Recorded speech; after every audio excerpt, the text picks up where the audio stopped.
Good evening, rockers. Tonight, this is a very special On the Rocks Total Entertainment. We are going to have one of my all-time favorite singers and band as well, Tora Tora, Mr. Anthony Corder, is going to be making an appearance on the Rocks. So we're going to sit and talk to him. Lots to talk about. He lives in Nashville, and that's where he's been following me for the past year, but that's where we really connected and met for the first time. And he is such an amazing vocalist. We're going to talk about a little bit about his musical history and just where Tora Tora is going as a band. So I'm super excited tonight. There is a lot happening in Las Vegas. I am booked solid this week with interviews. So I'll be talking more about that in the next coming days. I have a special interview with a Las Vegas favorite right now, Noise Complaint. This is one of the hottest bands in Vegas. My friend Julian Block and Jake Bruin from Noise Complaint is going to be my guest this week on Wednesday night. So we're going to talk to them. They are going to be opening up for Spread Eagle at the Whiskey A Go-Go in West Hollywood. So this is a super exciting time for this band. So you'll know a little bit more about that band in the coming weeks. So it's Sunday night. I want to thank you for liking and subscribe. There's a lot of great shows coming up in the next week. Rob DeLuca from Spread Eagle, and Anthony's knocking on my door right now, so let's get him in. So, hi, Anthony. Can you hear me? He's there. Hi. How are you? How are you? I'm doing great. Sorry about the time slots. I got everything confused. You know what? Don't even worry about it. Because I had my schedule wide open for this appearance of yours. So I'm so excited to have you on. I know we've been following each other probably for the past year or so, and we actually got to finally meet at Rockin' Podfest. Yes, man. I love Chris and Aaron and them. Those guys are amazing. It was such a great show. And I think the highlight for me was hearing you sing on stage at Rare Hair. Oh, wow. Thank you. I was so you saw the video footage. I sent it to you. Yes. So amazing. I could not stop talking about your performance.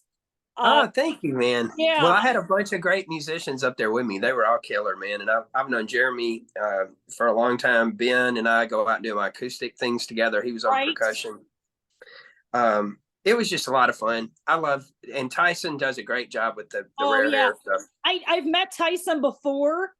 He does an amazing job. That guy's in like 10 bands. Yeah, he's shooting around a lot. Right? He's a great networker. He's really good at organizing everybody. It's kind of like herding cats when you got a bunch of creative people. So he does a good job at keeping everybody kind of riled up. Right. I told him I'd love to see him bring that to Vegas, because I think Rare Hair would do great in Vegas. Yes, man. It would be amazing. That's a great idea. Anthony, you have been the busiest guy. Because let's talk a little bit about Nashville. Yes. It really made an impression on me. I got to tell you, I really did not think that Nashville was really a rock community until I came there for Rockin' Podfest. I mean, I was like blown away.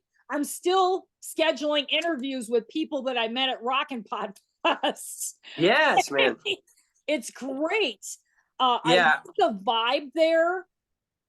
And I think there's so much to offer any type of music there. Why don't you give me a little synopsis on your feelings on Nashville right now in the music scene? Oh, man, I love it. It's super eclectic. I've been here for about 18 years. So our band Tora Tora is based out of Memphis, and I'm sporting the shirt today. Yep. But there we grew up there. The cities are really similar to each other. Both of them are super eclectic musically. And I think the difference is that the ecosystem and infrastructure is all here. So the labels, the management companies, music publishing, the Spotify has built a giant facility here for the streaming services and their organization. The performing rights organizations are here, and that was really how I got introduced to Nashville. The rock community and stuff was I signed on with BMI as a little kid, probably 20 years ago or something when we were first starting. Longer than that, maybe 30 years ago. Jody Williams was a rep back then. He was a man in the street, and we met him on Bill Street. He bought us a couple of gin and tonics. We were talking to him about performing rights organizations, and we really liked him, so we signed up. And so when I moved up here, I moved to Nashville actually to work for the record labels. I came up here and went to work for Sony and RCA, some of the biggest companies in the world, and Provident Label Group. And while I was working there, I was like, hey, I've never been to the offices at BMI. I should go over and make a call on them. And so I got to know a few of the people in the office. Jody, at this point had worked his way up through 20 years. He was a vice president over there. And anyway, through him and another friend of mine, it was working at a William Morris agency, one of the booking agencies. That's another big thing about bands being based out of here. A bunch of booking agents are here. They told me, they said, hey, you need to go to this party at William Morris agency, man. They're having a Christmas party, And my friend was one of the agents. And man, when I walked in, it was all the rock people. I saw the guys from Cinderella. Kip Winger was there. Oh. Every time I turned around a corner, I saw people that I recognized and stuff. And I went, wow, man, all these guys are here. I didn't realize it. And that was probably back in 2005. A lot of those guys had moved here even before that and had been based out of here. But it's a great city, man. What we said about it, earlier about it being eclectic, there's all kind of music here, all different styles. It's known a lot for country music, of course, and gospel music. The city was built on music publishing. The reason it became such a big mecca is it was selling sheet music a long time ago. It was selling hymnals. And that's what made it such a big publishing company. They were selling printed music and stuff. So that was here. And of course, we know now, because everybody's got, technology and access to information and stuff, that's the way you make your money. If you own your publishing to your compositions and you own your master recordings, y'all see that in the headlines all the time. I'm sure your listeners and everybody are watching artists on there talking about owning their masters, or they're selling their publishing out. A lot of those big, iconic people like Bruce Springsteen and Sting and all these people selling their catalogs. There's a lot of value in that. So, and to me, Nashville has turned into a really big city. It's been growing since I got here, 2005. Wow. It was booming. Back then it was starting to grow. All that kind of what do you call it? External places outside the city, the subdivisions and all that were building up in communities. But it's really taken off, man. They can't build the buildings fast enough here to fit people. I think at one point in time, there's 100 families a day moving into the city. And it's amazing, man. It's a music mecca. A lot of people support each other here, from the the industry side of it. Managers and publishers and attorneys and all those people are all here for your team and all that kind of stuff. So it's a lot of opportunity. The music industry is relationships, man. It's based on collaborating with people and stuff like that. So this is a great city to do that. It's a lot of fun. And I guess, man, my real introduction to the rock and roll community was kind of the guys ended up doing it, I think called the Rock and Roll Residency. I don't know if you know that, but it was a little bit before the Rare Hair thing. And it was traveling musicians, and if they were in town, they would get together at a little place in the middle of town, and they would all play together. And they invited their friends to sit in, And right before they called it the Rock and Roll Residency, I met all those guys. They did a Aerosmith night there was a big club here in town called the Mercy Lounge. Wow! It's actually a big facility. It had 3 rooms in it. It had the Cannery Ballroom, which was like a 2,500 seat place. It was the Mercy Lounge was about 500, and then it had the high wide up in the top that was about 250. And so anyway, they did a tribute to Aerosmith. They did, I think it was Toys in the Attic and Rocks. They did both albums back to back. And so these musicians would play, and each song the singers would switch out and maybe one of the musicians, bass or something. And I met all those guys, and it was kind of like you kind of found your tribe. You know, when I bumped into those guys, they knew everybody. They'd already been here and been established in the community, and they kind of introduced me to stuff. And then when the rock and roll residency thing started, it was just crazy. You never knew who was going to show up. You know, every singer that got up, you just went. I mean, I just went to watch, and I was like, oh my God, the first person that sang, I went, they're never going to beat this guy. And then the next guy got up, and I went, oh my God, this guy's incredible. Right. And what really cracked me up, there was one guy that got up and he did Fool for the City and like an Iron Maiden, might have been like 2 minutes to midnight or something. But anyway, I said, I got to go find this guy. It was about 100 people in this little patio. And I kind of went through with my wife and I said, I want to find him. And I introduced myself to him and I said, man, you're one of the best singers I've ever heard in my life. I mean, I just thought you were awesome. And he goes, man, I'm not even a singer. I'm a drummer. And he goes, I was just jumping up, having a good time. And I went, oh my God, you're so good. You know? Yeah. He's awesome. His name's Matt Farley. If anybody wants to look him up online, he's a great singer, super creative dude. He's a really great writer, can sing his ass off. He's really good. But man, I love Nashville. It's a lot of fun. You know, I'm still my roots are all Memphis, and I'm super biased to that group of people down there because it is eclectic. Like here, you walk into any little hole in the wall in Memphis or Nashville, and it's somebody amazing performing. You just go, oh my God, why does everybody in the world not know who this person is? They're so talented. Right. And so it keeps you engaged. It keeps you excited. It keeps you inspired. You know, I've seen a lot of guys here singing and playing and stuff that I just went, wow, man, it made me want to come home and just, you know, start grinding it out, working on stuff.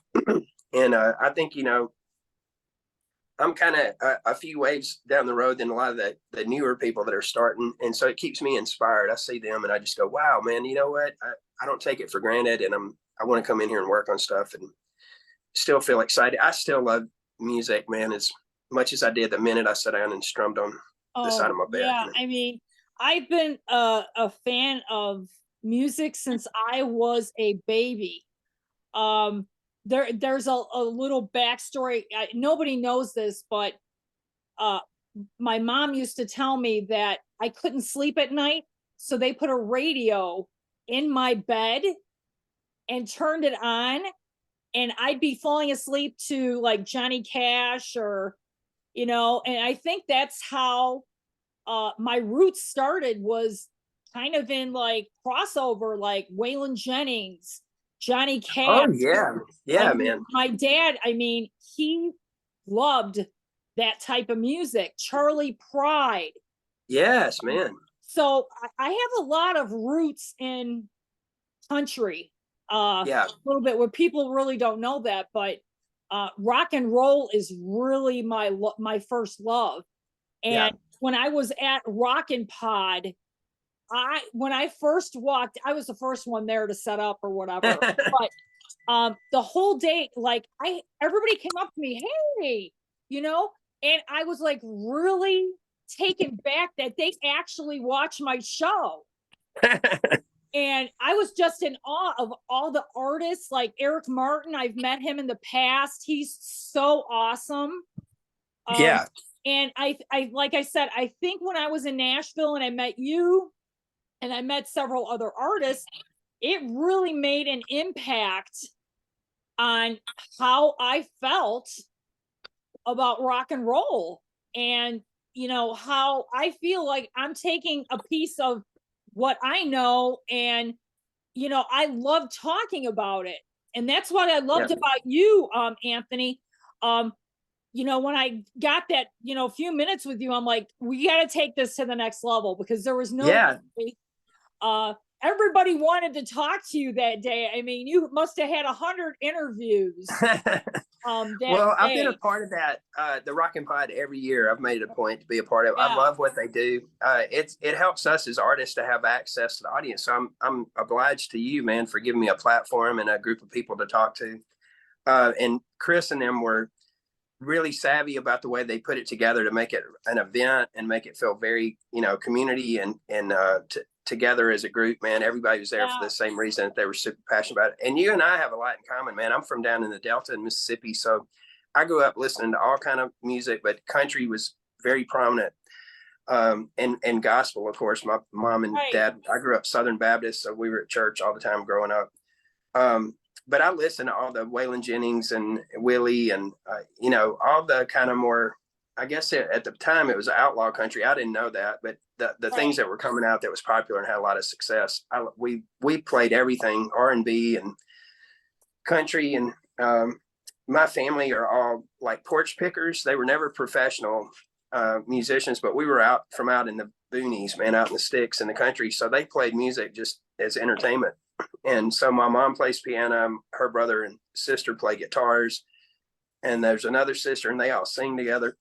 And they were probably my biggest influence. You know, when I was first starting out, people were asking me, and they're like, you know, who's your influence? And I was like, you know, I love Zeppelin and Janis Joplin and Otis Redding, and I was naming off Steve Marriott and all these people. But as I got older, I started realizing, man, they were probably the biggest influence on me. My granddaddy loved blues music and all kind of music. He didn't play or sing or anything, but he made his children learn songs like through Mississippi John Hurt. I don't know if your listeners are familiar with him, but he was a blues guy from down in the Delta, had a really unique finger picking style, but he made them listen to those records and learn those songs. So every time we get together, every holiday, you know, at Thanksgiving or whatever, they get the guitars out and they're going to play some Mississippi John Hurt and some Merle Haggard and, you know, all those things. And then we'll play some rock stuff. Like my uncle and aunts were the ones that introduced me to the guitar. And so they were listening to like singer-songwriter stuff like James Taylor and all that stuff, but they were also listening to like Leonard Skinner and Boston and, you know, ZZ Top and Foreigner and all those bands. The biggest one of all, my aunt, she was about 10 years older than me, was Kiss. I'll never forget her. She got Destroyer. I was probably 6 years old when that came out. She was a teenager. She had the bicentennial picture where Peter Criss got the little dot on his head and the drums. I have it was that hanging poster. on her. Yeah, it was hanging on her wall. Poster. And I remember her playing the Destroyer record, and God of Thunder came on, and it's got these little voices and stuff talking, and it scared me, man. Like I ran out of the room, and then I was like, "What is it? I got to go back in there." And it was dum dum dum dum dum dum. You know, the music came on. I was like, "Oh my God, what is this? I love it." And it had Detroit Rock City and Shout Out Loud, and I mean, I fell in love with that record. We just listened to it over and over and over. And then, of course, Kiss Alive came out, and my cousin and I, we lived out in the sticks. I mean, we were like way out in the boonies. My parents wouldn't let me join the Kiss Army. So it was my cousin and I were the only each other that we had to play with. He was about 3 years old, but there was a guy up the street that rode a motorcycle all the time up and down the dirt road. And he got to join the Kiss Army. And I mean, I just remember him coming running down the road like, it came in. I got the, you know, and we could see it. They were such marketing geniuses because they got to us like way out in the middle of nowhere. But we would sit there, we'd look at the belt buckles and we'd look at the card he got. Oh, wow. You know, the comic books were coming out, and all the paper assets that they were sending out and stuff were incredible. It's funny because Chris Sinsak is the biggest Kiss fan. Yes, yeah. Yeah. Oh my God, because I had him on my show right before I decided to join Rock and Pod. He was talking me into it. Yeah. Like, you gotta come. Oh man, yes. It's such a fun experience. And like I said, there's a lot of community. I think what they did this year was amazing, where they had merchandising and all that kind of stuff. That they did that last year. Right. Every year it's got a little bit bigger, it's got a little bit better. And having everybody there, like Eric Martin and stuff, is great. I've done some shows with him recently, man. His voice is off the chain, man. I'm not kidding. He still sounds amazing. He is such a powerhouse. I think a lot of the time he plays himself down. Yeah. He's a funny guy. Dude, he's funny. He's really funny. And his voice he still has sustained the level that he was at. I mean, he still sings. Mr. Big is coming back. Yeah. Which is amazing. We're all looking forward to that tour. Yeah, that's going to be a big one. Great. It's great. And I think it's exciting for him, and they're going to go all over the world with that tour. It's going to be so fun. And I think it's a good way. They never really got a chance to do it the way they wanted to. So I think that's awesome. And let's talk about Tora Tora. Okay, yeah. You recently did a couple of shows. Was it in Memphis that you guys lost your power? Yeah, that was back in mid-April. And it was pretty crazy. We had two bands. It was our band, and there's a group called Fever Tree. Our drummer, John Patterson, has another side project called Fever Tree. If your listeners or people watching this haven't heard of them, please go look them up. They're amazing. They're very progressive. Everybody on their instruments are very good. The singer I've known since I was a little kid, his name's Tim Dills. He was in a band back in the day when we very first started. He had a band called Dots. It was DOTZ. And he let us open up for him at a really iconic kind of venue on Bill Street, Memphis. For your listeners and watchers, Bill Street is kind of like our tourist area. It's a bunch of clubs, nightclubs and stuff. And you can hear all kind of different music. You hear, Mustang Sally and those kind of songs, but you also hear people jamming on all kind of different music in these clubs.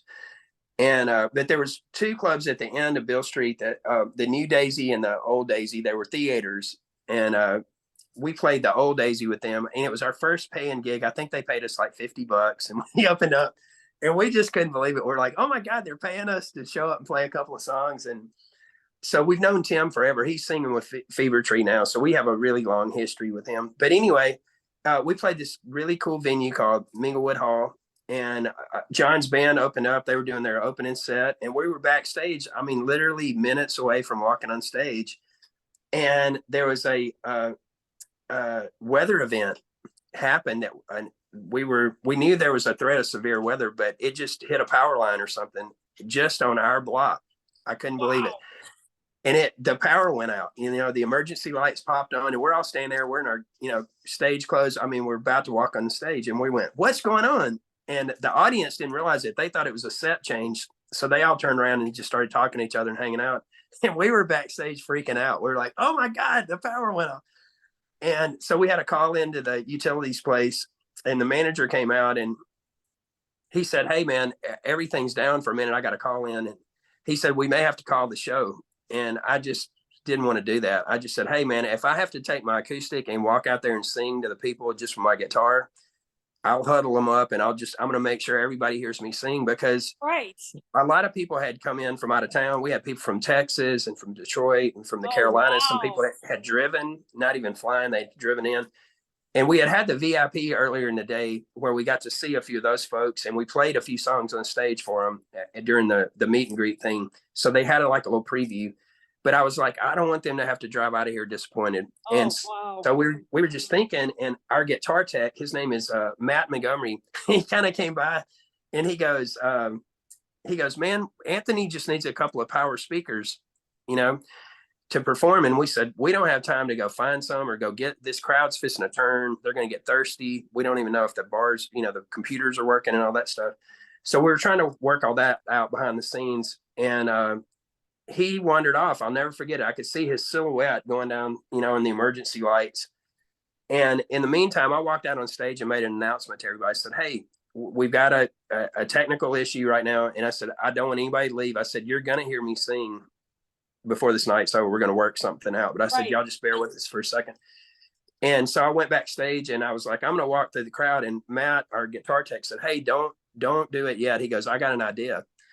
And he said, if your guitar player, Keith, can move the car, we were all parked against the building. He said, if he'll move his car, I'm going to pull my Ford F-150 pickup. It's got an onboard generator, and I'm going to plug your speakers into it. And he literally ran a cord out in this torrential downpour, plugged it into the car. And I was in the building. The lights popped on the board on stage, like the little monitor board. And I went, oh my God, it's coming on. And we took this ring light that I'm doing the interview with you and stuck it on stage with me. So that was my spotlight. And I played for almost 2 hours, I think. I went out to the audience. I did the whole show, and it was a different show. I did some deep dive things. I did stories from the band, songs they probably hadn't heard in a really long time. But it was super intimate. It was a really moment for our band, because it was something that they weren't expecting. I wasn't expecting, but they sang. I mean, people were in the audience and sent me videos of people when we were singing Phantom Rider and Amnesia and all that, and they were just singing their hearts out. And I was like, oh my God, this was so cool. It was so cool. And rock and roll, Anthony. So rock and roll. It was. And we offered a free show the next day, a happy hour at 5:00. We said, anybody wants to come back, you don't even need a ticket. Just come back to the building. We're set up. As long as the power comes back on, we're going to do the whole show for you. And they did. They all came back the next day, and we had drinks. And wow. That's did an amazing. Early show. So that was pretty off the hook moment. And that's one of their craziest moments I can think of in our recent history. I don't think I've had anything happen like that before. And the crowd was awesome.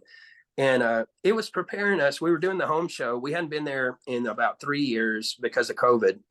And we waited to get the right place, Minglewood Hall. So Corey Likens was the manager that night. Hats off to him. Hats off to Matt. He was kind of like MacGyver, man. It was kind of like the duct tape like and a paperclip, but he made it work. And so we were really indebted to those guys. Their staff was great. They had some guns that they used for outdoor events that they could run everybody's credit card. So the drinks kept flowing. Everybody stayed happy. It was just a really great experience. But we were doing all that to get ready for the Monsters of Rock. We just did. I mean, you're catching me right here. I just got off the boat on Thursday. Right. Let's talk about the Monsters of Rock cruise. It's amazing. This thing that they've created every year. And when you told me you were going on the Monsters of Rock, I'm like, oh my God. So it was really crazy. Tell us a little bit about it, Anthony. How was your experience on the Monsters of Rock cruise? It's amazing. Anybody that's considering it, man, I would tell you guys to check it out. It's if you're a rock fan, it's people from all over the world coming together. It's very like a community, and it's a family atmosphere. People plan this like a year out to get together. This is our third one. Our first one was 2017. We did 2019, and then we jumped on this year. And 2017 was really kind of special to us.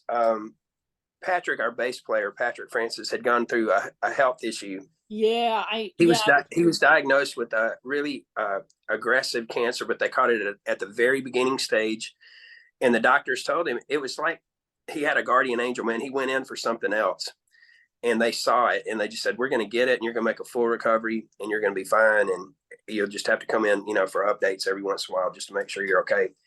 And as soon as he got the green light from that, we were all freaking out. Of course, we're like family, we're like brothers. And so we were worried about him. But as soon as he got the green light, he just said, "I want to go play." He goes, "I don't care if it's 5 people or 50 or 5,000. Let's just go play gigs." And there was a lady here, April Lee, that had approached us about getting on the cruise. And we said, we want to do it. As soon as he said he was good, that was in 2016 when he got the all clear. And so we jumped on the 2017 Monsters Rock. And we really didn't know what to expect. But y'all, it was the best time. It was like finding your tribe, man. I'm not kidding. It's like 3,000 people that just get on the boat and they're just crazy about rock and roll. It's about 30 or 40 bands on there in rotation, and they're all kind of spaced out and staggered. So the shows are going on. And it's just, you get all the kind of interaction with artists. It's really cool how they have it set up. They have cooking with the band members. They do karaoke with the band. Oh, they my do gosh. So You Think You Can Shred, and like Kip Winger's the guy out there judging you're playing the guitar. They do a mixing drinks with the artist and all that kind of stuff. It's really fun. You do a lot of activities where you kind of engage with the artist, and plus everybody's just kind of wandering in the boat. We all want to see each other. We're fans of each other, so we're kind of walking around and taking pictures and signing stuff. They have a photo ops for you. It was just so cool just to be a part of it. We were so honored to get asked, number one, and then to get to participate. We were fans of a lot of the bands on there, like Kix and Tesla. And we saw George Lynch. We saw Chris Holmes was on there on this one. Taiketo was on there. We're really good friends with Danny from their band, Taiketo. We were part of a management company with them when we very first started. We were all little kids. It was Mitch Malloy, Taiketo, Overkill, White Line, and us. We were all under a management company. And so we've known them probably for 30 years, and Danny sounded amazing. I'm serious. He's getting ready to do some touring, I'm sure, over here in the States. And if you get a chance to see Taiketo, his voice, it's in like prime form. It sounds really great. But Kix is always great. Steve Whiteman is still amazing. He makes the audience be a part of the show. I saw Striper's show. I did the Rare Hair thing, which was a lot of fun. We did a Deep Purple song with a bunch of musicians mixed together. I did Knocking on Your Back Door off the Perfect Strangers record. That was really fun. And that was a really crazy one because that Rare Hair was at midnight and it went to like 2 a.m. on the ship. Wow. It was so funny. It was fun, man. And it was so many people mixed together.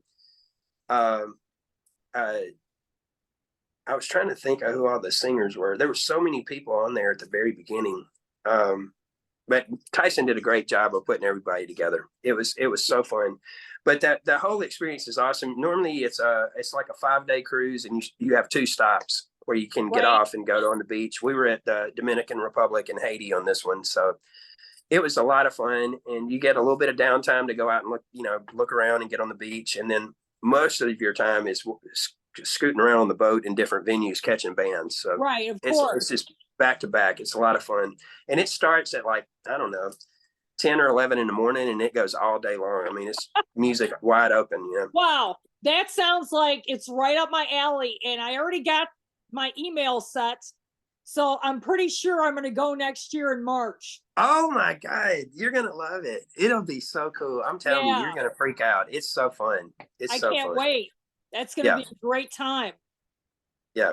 But yeah, I did catch some of the live footage when you guys were plugging in in that F-150. I was like, what? Yeah. I mean, so that was amazing. It was amazing, man. And the speakers that were on stage were the old PA. They have new equipment in there now. So they just turned the monitors around to the audience, and it filled the whole room up. I mean, we couldn't get over it. I was talking to my guitar player, and he was there were some booths in the back that were upstairs.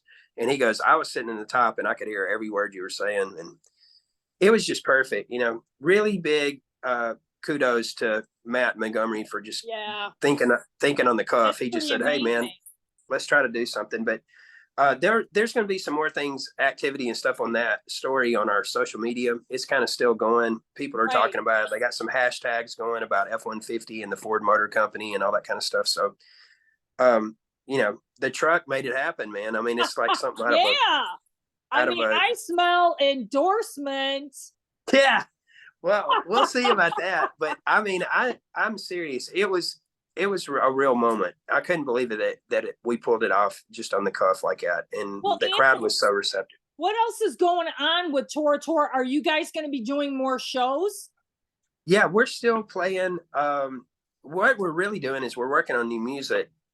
We have about 3 new songs that we've been working on. We try to stay with a couple in the can coming out. We've let out 4 new songs right now. Trip the Light Fantastic, Little Girl Blue, Go Where the Love Is, and we just let out one called Neptune Society. That's the one I want to talk to you about, Neptune Society. Yeah, we're really excited about it. We kind of let it out around Christmas, and we just kind of did a soft launch of it just to let it out and let it just have some breath. Excuse me. It was a song that came up during COVID, and I think I just was trying to say in the lyrics and stuff, I'd seen a lot of division, man. It was due to, excuse me, the pandemic and politics and a lot of things. I don't want to get hot and heavy into all that stuff, but I just saw how it affected everybody. I saw some people that were really close, and family and friends that were just said, I'm never even going to interact with this person again because of just something that was going on with this pandemic and their political standpoint or whatever. And I was just like, man, we can still disagree about stuff, but we got to love each other, and we need to be able to, everybody make your own decisions. I do this little Sunday session live thing that I've been doing for about 3 years on Facebook. I get on and play 3 or 4 songs every Sunday afternoon. I did it during the pandemic just to say, man, I miss you guys. I want to encourage you. You're powerful. Every person that was listening and watching that, I said, man, you don't realize how one person touches other people's lives, man, and that we need to check on each other and encourage each other. And I think doing that during that time, that idea and that concept of that song was just saying, everybody can be who they want to be. We don't have to agree with each other on every point, but we can still love each other anyway. And it was a lot of fun. I played piano on that song. I've never done a recording where I played piano. I noticed. I noticed that. Yeah. It was really fun. It was really different. And it was actually born out of another idea. My son and I worked on a song together on piano. And we turned this song into a song called Godspeed and Goodnight. It kind of goes together with the Neptune Society music. It was kind of born out of that. So that'll probably be one that'll pop out at some point. That's kind of an extension off that song. And it was kind of fun. I've never written a song with my son before, so it was kind of fun working on that one together. He's super musical. He's way more advanced than I am on playing piano and all that kind of stuff. But it was fun to just kind of get the ideas together and put it together. And we were spending a lot of time together during the pandemic, so it's kind of a cool way to see them kind of playing music and stuff, you know. But I'm such a fan of all your music, Anthony. Thanks, man. And every time I hear Walking Shoes, I swear to God, every time I hear Walking Shoes, I hear something different. I mean, there's blues tones in there. There's rock tones in there. Yeah. Just the way your voice is on that song. I know you probably get sick of hearing it, but it's an amazing song. Thanks. I mean, we've talked about this quite a bit. I remember Keith doing the opening riff. He was living in an apartment, and I was kind of laying in the floor with a pad, kind of scratching around on ideas on lyrics and stuff. And he was playing that lick, and I was like, what is that? This is like really cool. And we just talked about this on the boat. We had a Q&A on there with some fans and stuff. And Keith was talking about it.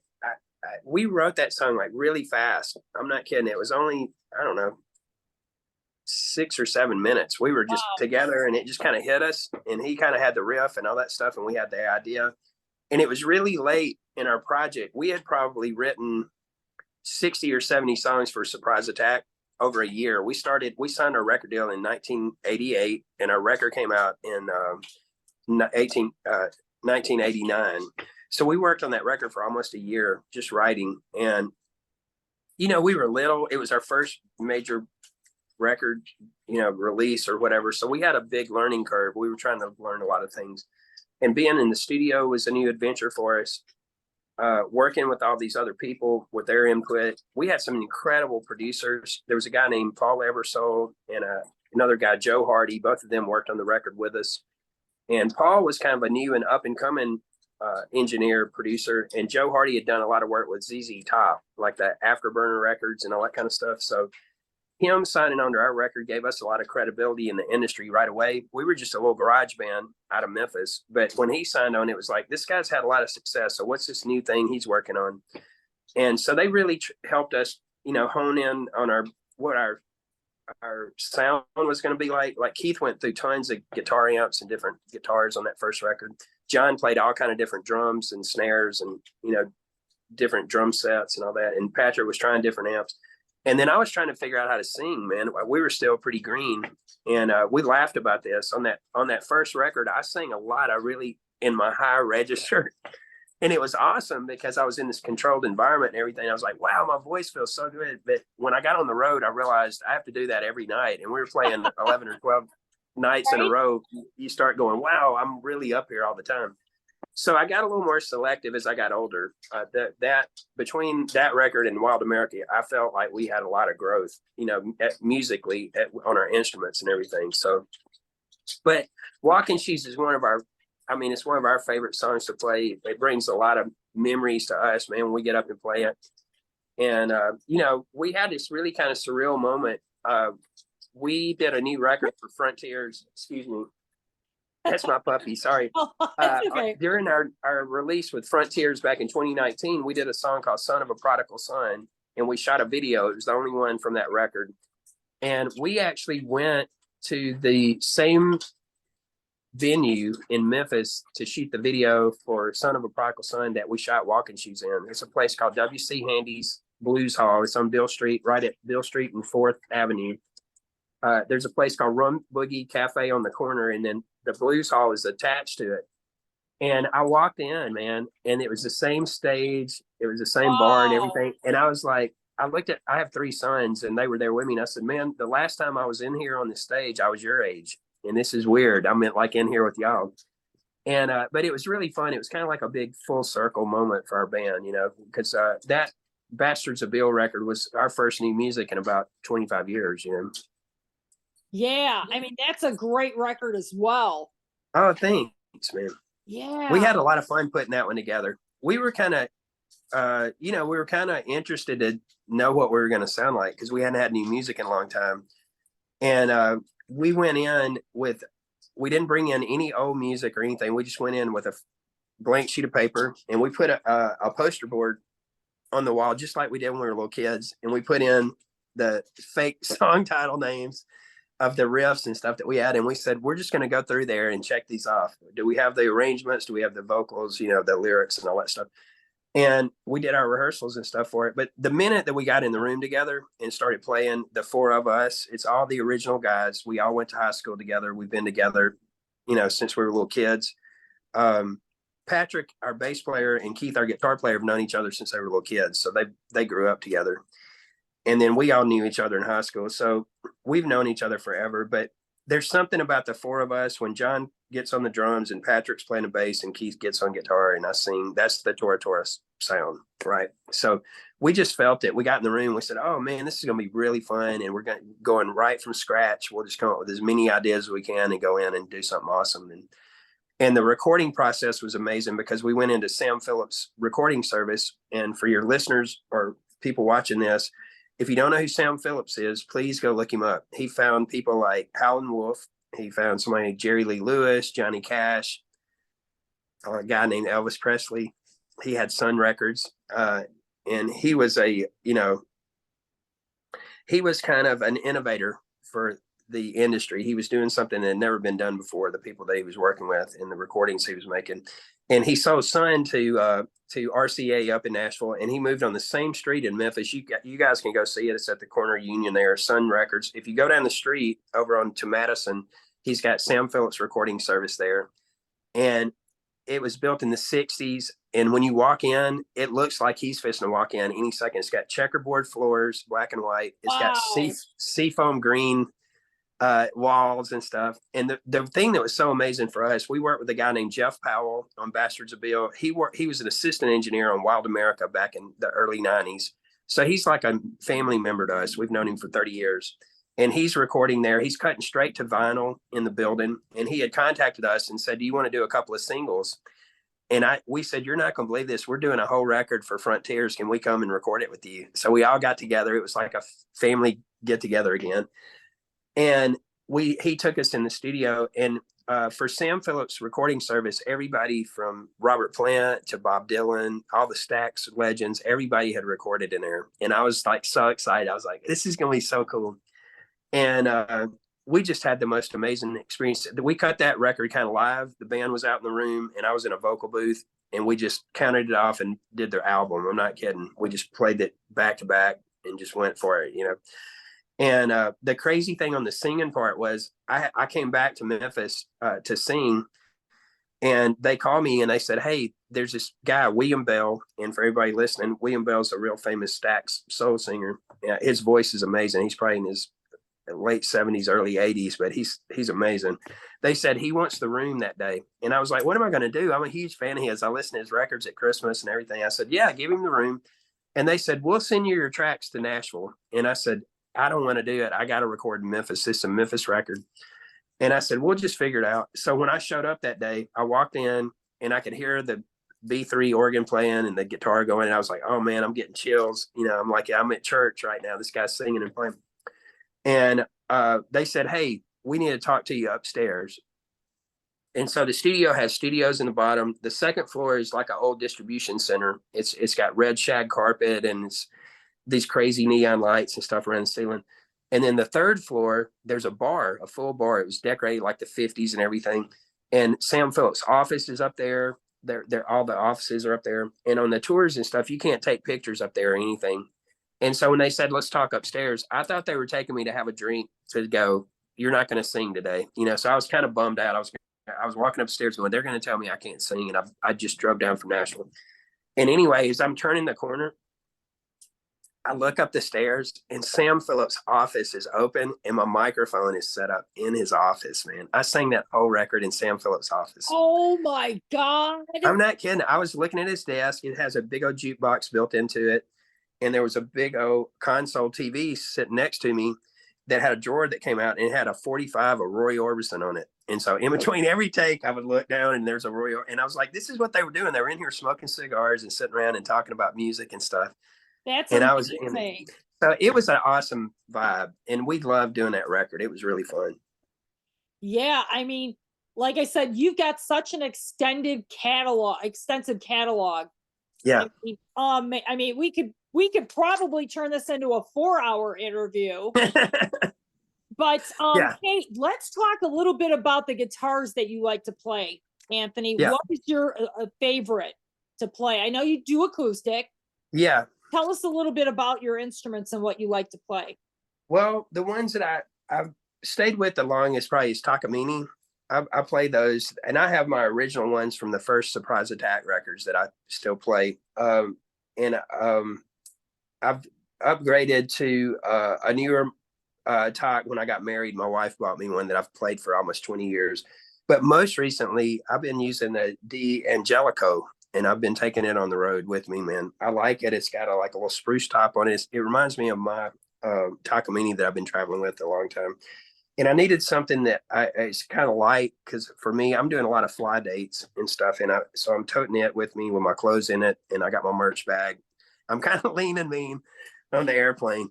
Well, yeah, But I really like the D'Angelico. I like it. I went and checked it out. Between those two, probably Talk and D'Angelico. That's where I've got a Guild and an old Key acoustic, but I don't ever take those on the road. Those are kind of things I keep around the house. But the Talks are workhorses, and I think this D'Angelico is kind of like that. It's one that I'm not afraid to kind of be rough with and take it out traveling and all that kind of stuff. Now, Anthony, what if you had like, this is, I always ask this question to my artists.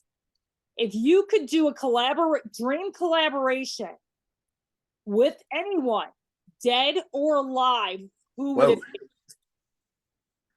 Oh man, that's a hard one. God, that's a really great question. I love Etta James. That might have been one of my picks. I loved her. Oh me. There was another guy in Memphis I used to love, James Govan.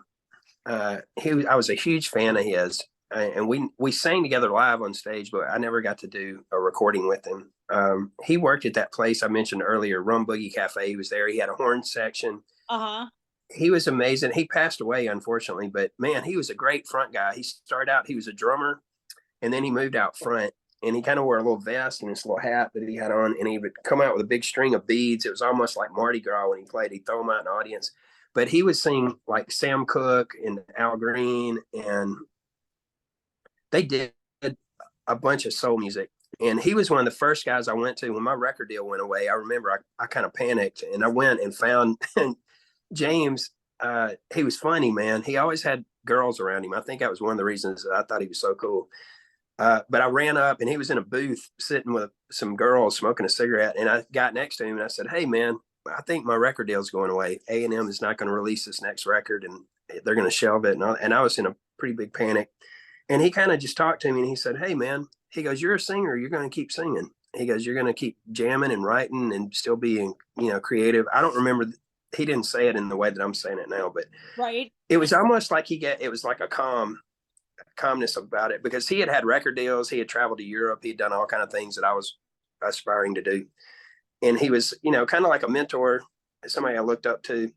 He was really crazy, but he had experience. And I think he just kind of put this calm on me and said, "You're going to be okay. It's going to be crazy because it's not what you're used to, but you're going to be okay." And so singing with him was always fun. I love doing that. There's so many great singers though, man. I like Beth Hart. I don't know if y'all like her. She's a blues singer. She's great. I love the dude from Rival Sons. He's one of my favorite singers right now. If y'all are listening to them, that guy, Jay Buchanan, man, holy cow. He reminds me of all my favorite singers kind of wrapped into one dude. He's so good. Their live show is amazing. I like that Marcus King kid that's doing kind of the Southern rock stuff. He's got a horn section. He's really good. I like Larkin Poe. They're kind of bluesy. Eric Gales on the blues side. He's a guitar shredder. He's doing great. He's out of Memphis. We grew up together. Man, I don't know. I listen to so much stuff. I listen to all kind of different styles of music. It's a hard question for a lot of artists. I don't know, man. There's some great great singers, man. I don't know who I would pick right now. I have a lot of influences and people that inspire me. I'm always listening and open. I'm trying to think of like female wise. I guess that Beth Hart and Anna James, man, there's just something about her singing. I don't know, man. Yeah. There's a record. If anybody out there likes that kind of music, go find Live in San Francisco and listen to that. I mean, she does I Just Want to Make Love to You. And she does a version of the Eagles song, Take It to the Limit. I mean, it'll take you to church, man. I'm not kidding. It's so good. But I'm always digging around. I'm listening and looking and collaborating wise. I don't know. There's a lot of good singers, man. Danny Vaughn that I just saw was great with Taiketo. I toured a little bit with Tony Harnell earlier this year. He sounded amazing. Tony Harnell was great at Rare Hair. Yeah, his voice he was actually a surprise because I love his singing, but I never really got to see him sing live until I was at Rare Hair. Amazing. Yeah, and his acoustic show, he's doing full band stuff now, but man, if you get a chance to see the acoustic show, he throws in some curveballs in his set. He does some like songs that's going to totally freak y'all out. It's so good. I watched him. We were together on 3 or 4 shows earlier this year, and man, his voice is on point. Him and Eric, they still got it, man. Their voice sounds as good as it ever did. And you know who else? Tuck Smith. Yes. Great. Oh my God. I know. I loved it too, man. I think I took video that night watching him. I did too of him as well. But wow. I was just like, cool. And he sang that Cheap Trick song. Yeah. Incredible. Yeah, he did a great job. I think I still have that video on my phone. That was funny. He was really good. Yeah. Amazing. Just incredible. There was so much incredible music coming out of that event. It was unbelievable. Yeah, everybody did a great job. That was a lot of fun. Yeah, we're gonna go. You're going next year, right?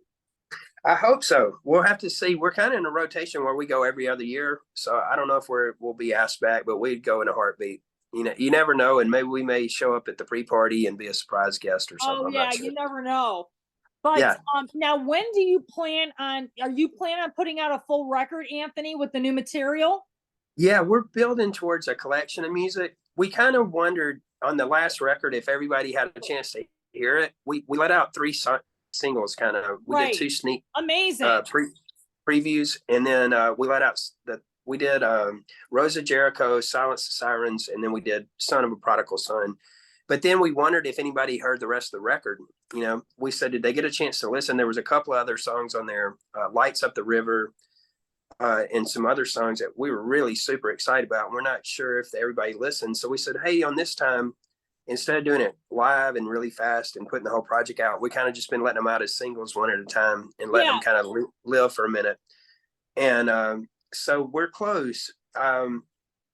I think that we'll probably build this towards a collection where we get 10 or 11 of them together and then maybe press up some vinyl for the fans and stuff. That would be great.